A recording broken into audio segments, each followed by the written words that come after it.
right, number 1, same rhythm pattern as number 3 from last time, just different chords. Here we go, 6 beats per minute. 1, 2, 3, 4, 1, 2, and 1, 2, and now 1, 2, and 1, 2, and 120, 1, 2, 3, 4, 1, 2, 1, 2, and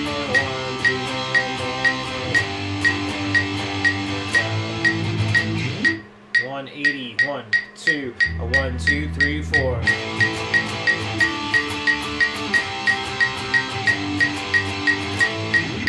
240, 1, 2, 1, 2, 3, 4.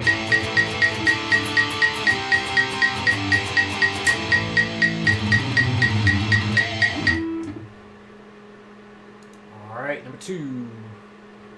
Coming in on the upbeat of 1, 60 beats per minute. 1, 2, 3, 4, 2, 3, and then 2, 3, and then 2, 3, and then 2, 3, and then 120. 1, 2, 3, 4, and 2, 3, and 2, 3, and 2, 3, and done. 180, 1, 2, 1, 2, 3, 4.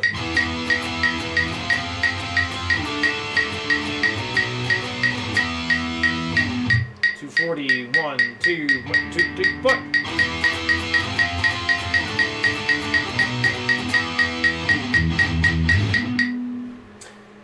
3.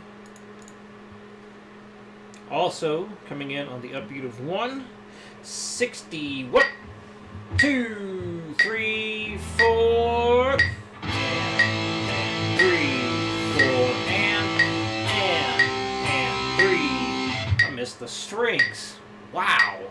1, 2, 3, 4, and 3, 4.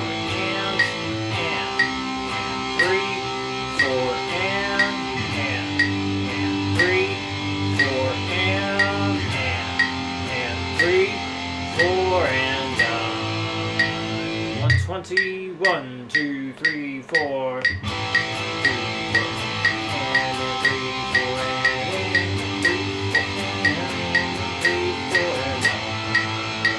180, 1, 2, 1, 2, 3, 4.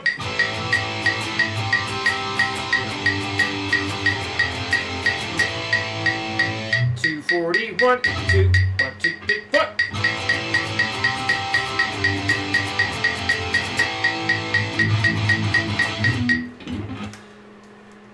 There we go. Oh, yes, scales, scales. We talked about that. All right, one sec. I need to pull some things up.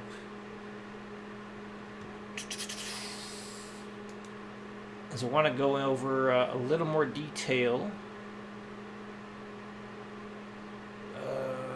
Where is that image? Here. Open with. Go. All right. So, scales. So yes, work on memorizing one at a time. There is no rush whatsoever on this. This is a good thing to start each practice session with. It's like up and down the first one a few times, and then once you get that memorized, it's nice and comfortable. Then you start working on the next scale shape or mode shape. And once you can do the first and the second one back to back, no mistakes, nice and easy, then you go on to the third. So only add another scale shape to work on once all the previous stuff is solid. It makes it so much easier to do it that way. A big mistake people tend to make, they try and do way too many scales at once. I remember one student years ago, they were just going top to bottom, top to bottom, top to bottom, over and over and over again. Every week they come back like, I don't have it, I don't have it, I don't have it. Until I finally asked, well, how are you doing it? I said, I'm just doing it from top to bottom. I was like, well, no wonder. So the way I like to think about it, if you're going to memorize a page in a book, instead of reading the entire page over and over again, just one sentence at a time, one scale at a time. So, first scale should sound something like this.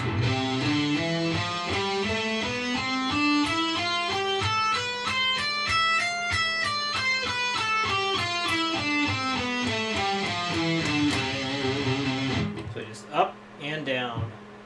Now, whatever fingers you use to ascend the scale, you need to use while descending the scale.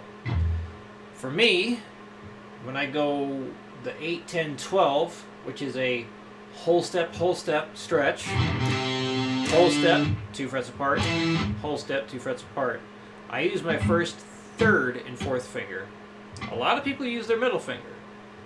It's a really like a person-to-person kind of thing here. It doesn't really matter which one you use, so long as your hand and wrist feel comfortable doing so. Make sure you do it going up and down. This way you develop that muscle memory and you're thinking about it a lot less. So, common thing I see when people are learning these things for the first time, they'll go up first, third, and fourth, but then they'll come down fourth, second, first.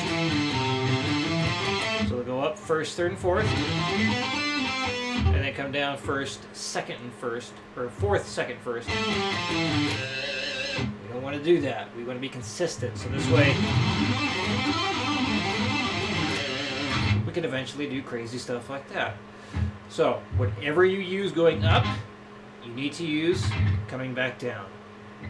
And as far as, well, should you be using your second or third finger for the whole step stretch?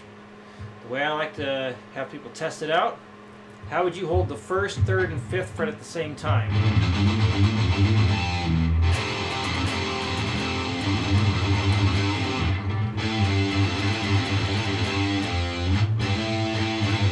So some people do it like that. And I just naturally want to do this. So if you're having any questions, you want to do it that way. Although when I do it over here, like down here, it does feel pretty comfortable using my middle finger. But for some reason over here, it actually feels worse. Which makes me think I need to reevaluate this test. Try it in various places. Like if you're to hold, a whole step, try it in different places.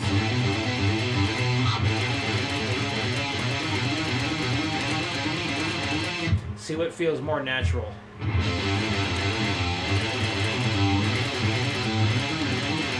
Somehow the middle finger causes strain on my wrist, so ring finger it is for me. Anyway, so and I mentioned like being able to play the first two before going on to the third. That's too far. So how that should go be something like this, and you don't have to do it as fast. You can do it at whatever pace you want. You can do it faster, but basically up and down. So up and down the C Ionian shape, and then up and down the D Dorian shape. It needs to go something like this, about as smooth as this.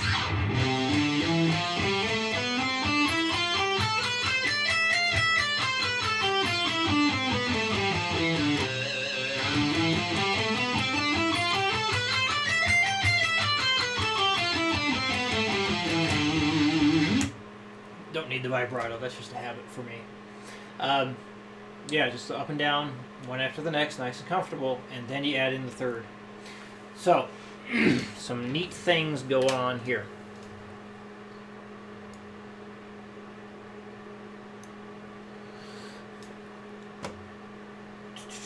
Come on. Okay.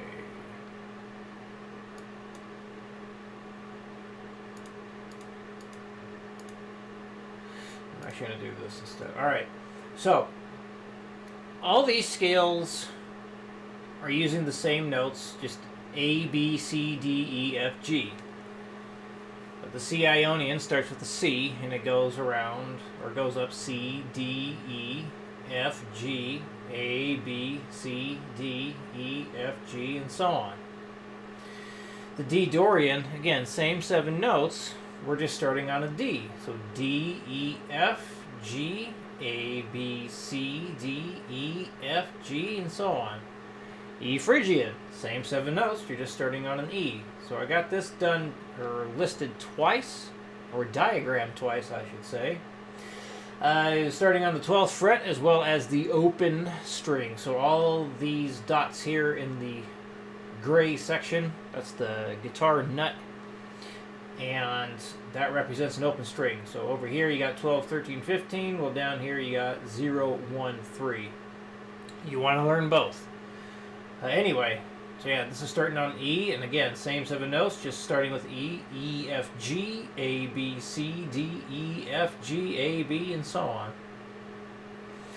Now, every time you play one scale shape, you're playing 2/3 of another. So, let's look at this. If I get rid of notes here and here, so the first note of each string here and the last note of each string here, you're left with the same shape, same pattern. This will happen every single time, no matter what. Get rid of the first note on each string here, last note on each string here, same pattern. That will always happen. The other cool thing, with these 3 notes per string scale shapes, an interesting thing happens.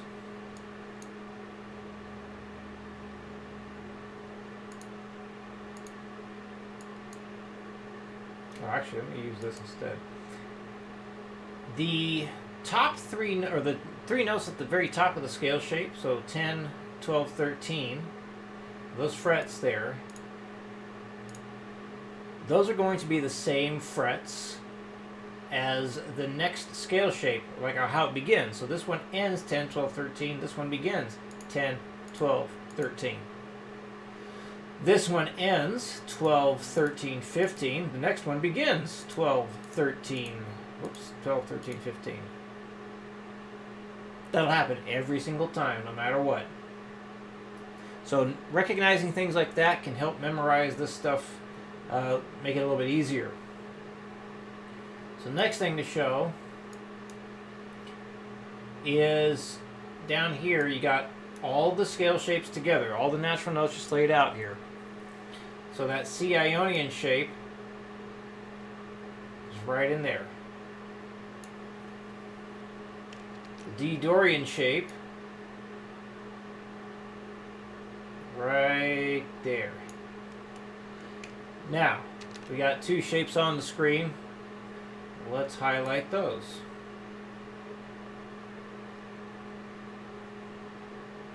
So right there is the Aeolian shape, or the minor scale, the natural minor scale.